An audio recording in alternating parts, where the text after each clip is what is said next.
Hello students, आज आपण बघणार आहोत pair of straight lines lecture number 2 homogeneous equation of degree 2 and its theorems. First see degree of term. Degree of term means the sum of the indices of all variables in term is called degree of the term. म्हणजे बघा इथं x आहे, x ची power indices 2 दिला आहे, त्याला म्हणायचं degree of this term. या टर्मची डिग्री 2 आहे. इथं नेक्स्ट 3xy दिला आहे. x आणि y दोन व्हेरिएबल आहेत, त्यांची जर आपण पॉवर घेतली, x ची पॉवर 1, y ची power 1, so degree of this term is 1 + 1 that is 2. Degree of 3xy is 2. Similarly degree of 2y² व्हेरिएबलची डिग्री, व्हेरिएबलची पॉवर बघा, y ची पॉवर 2 दिली आहे, so degree of this term is 2. Here degree of 5x is 5x ची डिग्री, x व्हेरिएबलची power 1 आहे, so degree of this 5x is 1. And degree of constant term is 0 because there is no any variable. इथं एक पण variable नाही आहे, त्यामुळे कॉन्स्टंट टर्म जर असेल तर त्याची डिग्री ही 0 असते. नेक्स्ट आपण बघूया होमोजिनियस इक्वेशन म्हणजे काय. An equation in which the degree of every term is same is called homogeneous equation. म्हणजे ज्या इक्वेशनमध्ये प्रत्येक टर्मची डिग्री ही सेम असते त्या इक्वेशनला म्हणणार आहे आपण होमोजिनियस इक्वेशन. काही एक्झाम्पल्स इथं दिलेले आहेत बघा. x² + 3xy = 0. याच्यामध्ये बघितलं तर फर्स्ट टर्मची डिग्री 2 दिली आहे, सेकंड टर्मची डिग्री पण 2 आहे. देन 7xy - 2y², याच्यामध्ये पण दोन्ही टर्मची डिग्री ही 2 आहे आणि ती सेम आहे. So this is also homogeneous equation. Third example बघा, 5x² + 3xy - 2y². 5x² म्हणजे इथं 2 आहे डिग्री, x आणि y दोघांची ॲडिशन केली पॉवरची तर 2 येते, त्याची डिग्री 2 आहे. आणि इथं 2y², मग इथं पण डिग्री 2 आहे. मग तिन्ही ठिकाणी डिग्री 2 दिली आहे तुम्हाला. So this is the homogeneous equation of degree 2. हे होमोजिनियस इक्वेशन आहे आणि त्याची डिग्री आहे 2. आता इथं एक एक्झाम्पल दिले, 3x² + 2xy + 2y² + 5x. This is not homogeneous equation. का होमोजिनियस नाही आहे? कारण ह्या पहिल्या 3 टर्मची डिग्री 2 दिली आहे आणि 5x ची डिग्री आहे 1. So there is no equal degree or same degree, therefore this is not homogeneous equation. Homogeneous equation in degree 2 in x and y is of the form बघा. होमोजिनियस इक्वेशन डिग्री 2 मधलं homogeneous equation हे असं लिहिता येतं, ax² + 2hxy + by² = 0. This is the homogeneous equation of degree 2. हे homogeneous equation आहे degree 2 मधलं. Okay, next बघूया आपण theorem. The combined equation of pair of lines passing through the origin is homogeneous equation of degree 2 in x and y. Combined equation विचारले आपल्याला pair of लाईन्सचं passing through the origin. ओरिजिनमधून pass होणाऱ्या दोन line त्यांचं combined equation हे is a homogeneous equation of degree 2 in x and y. म्हणजे काय म्हटलं आहे बघा, इथं दोन लाईन दिलेल्या आहेत की ज्या ओरिजिनमधनं पास होत आहेत आणि अशा दोन लाईनचं कंबाइंड इक्वेशन जर आपण फाईंड केलं 2 लाईन्सचं या, तर ते मिळतं आपल्याला homogeneous equation of degree 2. Okay, मग कन्सिडर करूया आपण. Let a1x + b1y = 0 and a2x + b2y = 0 be 2 lines passing through the origin. ओरिजिनमधून ह्या दोन लाईन पास होतात कारण इथं कॉन्स्टंट टर्म नाही आहे ह्या दोन्ही इक्वेशनमध्ये. There is no any constant term. म्हणजे ह्या दोन लाईन काय होतात, ओरिजिनमधून पास होतात. Therefore their combined equation is. Combined इक्वेशनला आपण काय करतो, त्यांचा प्रोडक्ट घेतो. प्रोडक्ट घेतल्यानंतर जस्ट मल्टिप्लिकेशन करा. या प्रत्येक टर्मचं, या दोन्ही ब्रॅकेटचं मल्टिप्लिकेशन घेतलं तर तुम्हाला ही टर्म मिळेल. त्यानंतर xy ही टर्म दोन्हीतून कॉमन येते बघा, a1b2 + a2b1 × xy अशी टर्म इथं राहील. मग ही जी टर्म तुम्हाला आन्सर मिळालेला आहे मल्टिप्लाय करून, त्याच्यामध्ये आपल्या कन्व्हिनियंटसाठी a1 a2 जे आहेत तर तो एक कॉन्स्टंट आहे, त्याला मी a कन्सिडर केलं. ही जी टर्म आहे मिडल टर्म इथं दिली आहे, त्याला आपण 2h कन्सिडर केलं. आणि b1 b2 ती आहे, त्याला आपण b म्हटलं. तर ह्या व्हॅल्यू इथं वरच्या इक्वेशनमध्ये, या इक्वेशनमध्ये पुट केल्या तर आपल्याला शेवटी मिळणार आहे ax² + 2hxy + by² = 0 and which is homogeneous equation of degree 2 in x and y. Okay, example बघूया एक त्याच्यावरचं. Verify that the combined equation of lines 2x + 3y = 0 and x minus 2y equal to 0 is a homogeneous equation of degree 2. म्हणजे इथं काय म्हटलं आहे बघा की आपल्याला व्हेरीफाय करायचं आहे की ह्या दोन लाईनचं कंबाईंड इक्वेशन हे होमोजिनियस इक्वेशन येत आहे डिग्री 2मधलं, ते व्हेरीफाय करायचं आहे. See the solution. The combined equation of line u equal to 0 and v equal to 0 is u into v equal to 0. हे माहिती आहे आपल्याला. Therefore the combined equation of line 2x plus 3y equal to 0 and x minus 2y equal to 0 is, ते काय येतं combined equation. तर त्यासाठी आपण काय करतो, दोन लाईनचा प्रोडक्ट घेतो या दोन्ही इक्वेशनचा. त्यांचा प्रोडक्ट घेतल्यानंतर मल्टिप्लिकेशन केल्यानंतर आपल्याला शेवटी हे इक्वेशन मिळतं आहे 2x² minus XY minus 6y². आणि हे जर आपण ऑब्झर्व केलं प्रत्येक टर्मची डिग्री 2 आहे. इथं XYची डिग्री पण 2 आहे, y² त्याची डिग्री 2 आहे. So this is the homogeneous equation of degree 2. याला आपण होमोजिनियस इक्वेशन म्हणतो आहे डिग्री 2मधलं. आता रिमार्क इथं दिलेला आहे. The combined equation of pair of lines passing through the origin is a homogeneous equation of degree 2. ओरिजिनमधून पास होणाऱ्या लाईनचं कंबाईंड इक्वेशन जर काढलं तर ते होमोजिनियस इक्वेशन ऑफ डिग्री 2 मिळतं. But every homogeneous equation of degree 2 need not represent pair of lines. म्हणजे प्रत्येक होमोजिनियस इक्वेशन डिग्री 2मधलं पेअर ऑफ लाईन रिप्रेझेंट करेलच असं नाही. उदाहरणार्थ इथे एक एक्झाम्पल दिलं बघा, x² plus y² equal to 0.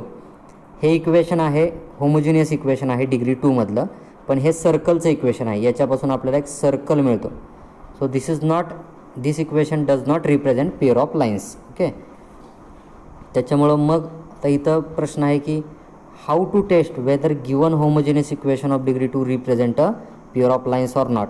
मग दिलेलं ते homogeneous equation pair of straight line represent करतं का नाही ते आपण कसं ओळखायचं. तर त्यासाठी लेट्स हॅव अ थेरम.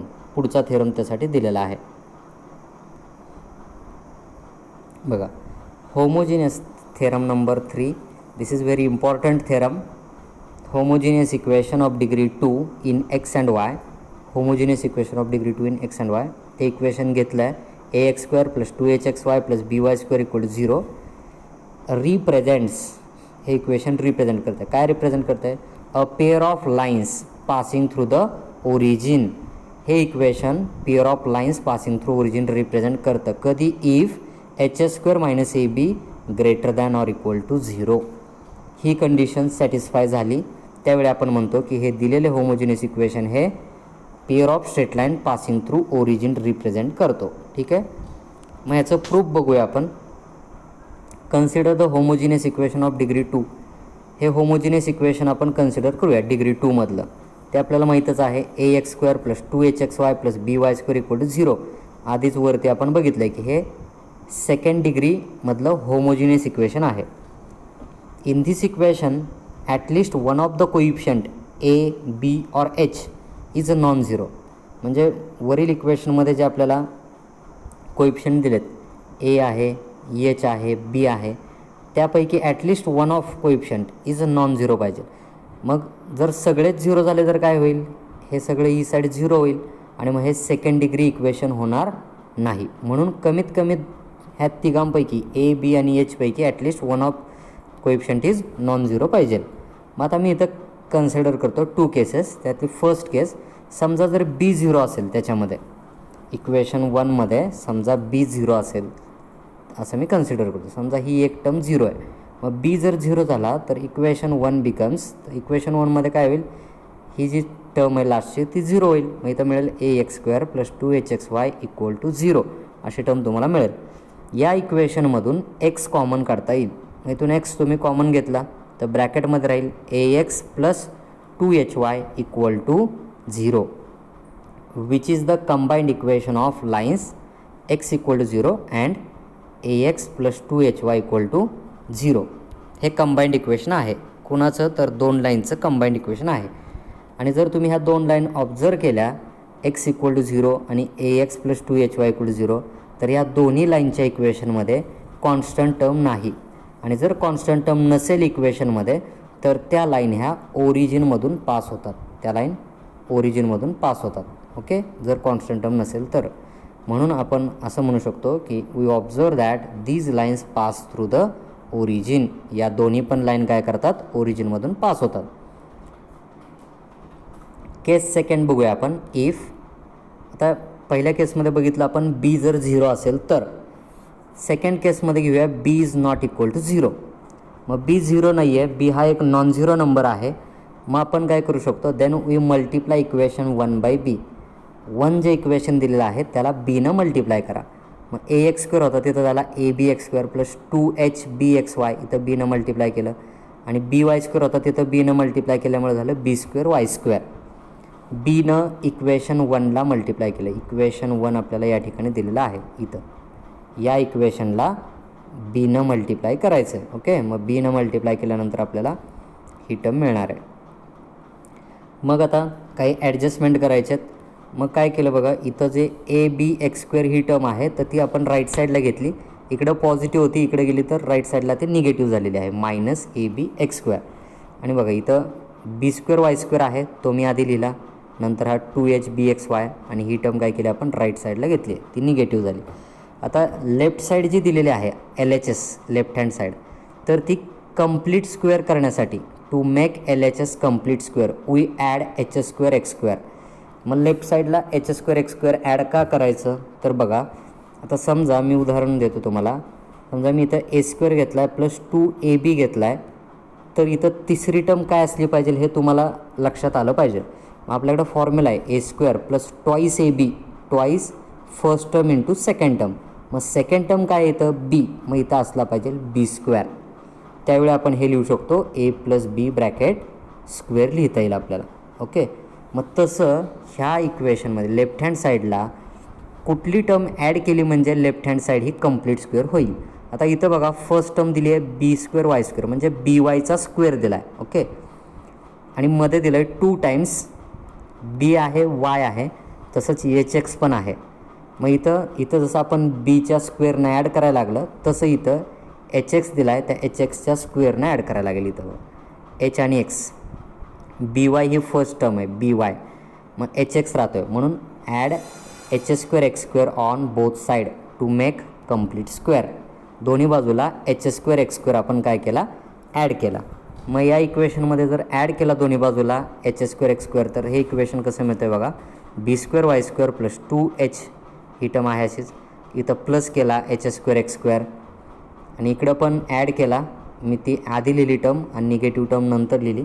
बघा दोन्ही साईडला काय केलं H s square x square आपण ॲड केला.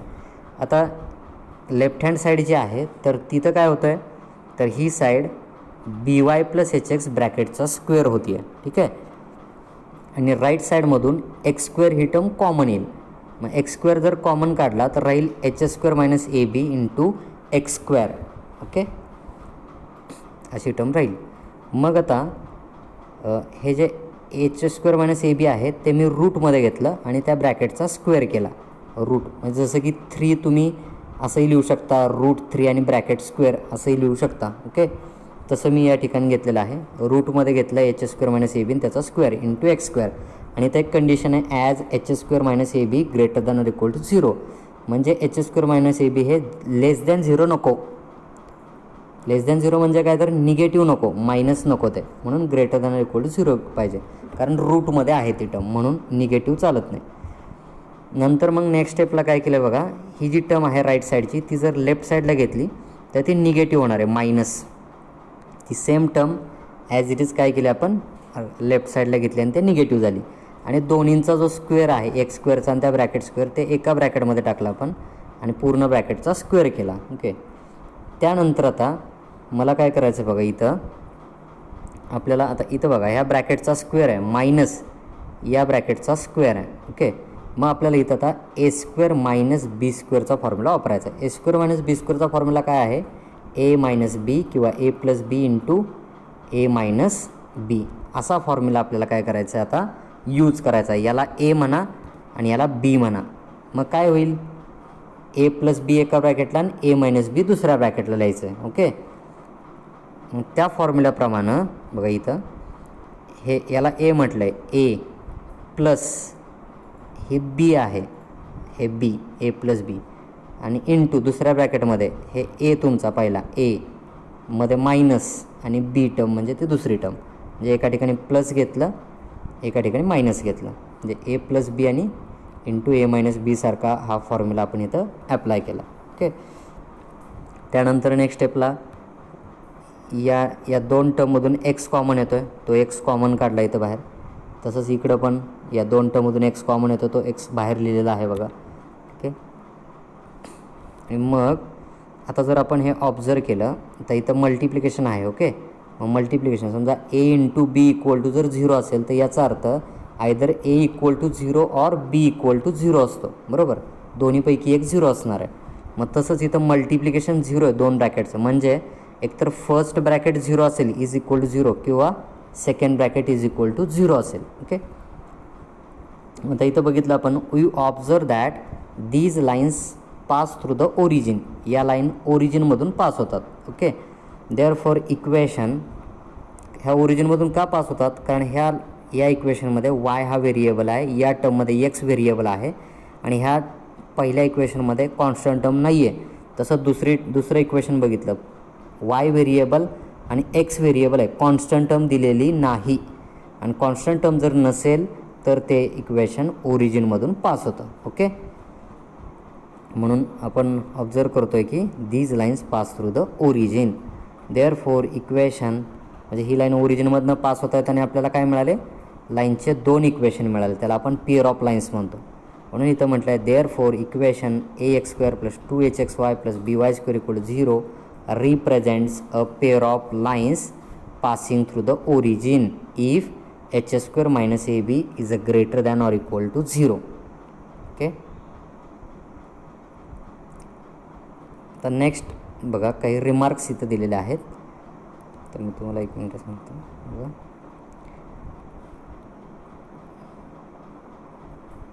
रिमार्क्स आहेत इथं. ओके. तर समजा इथं रूटमधली जी टर्म आहे h² - ab आणि ही टर्म h² - ab, या टर्म जर 0 झाल्या इज इक्वल टू याची व्हॅल्यू जर 0 झाली तर ही टर्म सगळी 0 होणार आहे, ही टर्म 0 होणार आहे. मग राहणार आहे का, इथं तुम्हाला मिळणार आहे by + hx इक्वल टू 0. आणि इथं पण काय मिळणार आहे तुम्हाला नेक्स्ट इक्वेशनवरून by + hx इक्वल टू 0. मग तुम्ही जर ऑब्झर्व केलं तर दोन्ही इक्वेशन तुम्हाला सेम मिळत आहेत. कधी, जर h² - ab हे जर 0 झालं तर. मग जर h² - ab जर 0 असेल, बघा इथं दिलेलं आहे रिमार्कमध्ये, if h² - ab is equal to 0 then lines are represented by equation 1 are coincident, किंवा त्याला आपण म्हणतो आहे सेम. जर हे 0 आलं तर तुम्हाला सेम लाईन मिळतात त्या इक्वेशनपासून. आणि जर ते ग्रेटर दॅन 0 त्याची व्हॅल्यू असेल तर त्याच्यापासून डिस्टिंक्ट म्हणजे वेगवेगळ्या लाईन्स मिळतात. तिसरा रिमार्क आहे, समजा h² - ab जर लेस दॅन 0 असेल तर तिथं एकही तुम्हाला पेअर ऑफ लाईन्स मिळत नाही, म्हणजे there equation 1 does not represent a pair of lines. त्या इक्वेशनपासून पेअर ऑफ लाईन्स मिळणार नाहीत. ओके. त्यानंतर वरील इक्वेशन जर आपण सोडवली, आत्ता जे इक्वेशन दिली होती ती, आपल्याला माहिती आहे y इज इक्वल टू ओरिजिनमधून पास होणाऱ्या लाईनचं equation y is equal to mx, आणि तो जो एक्सचा कोएफिशियंट आहे m, त्याला म्हणतो आपण स्लोप. मग इथं जी इक्वेशन आहेत ही दोन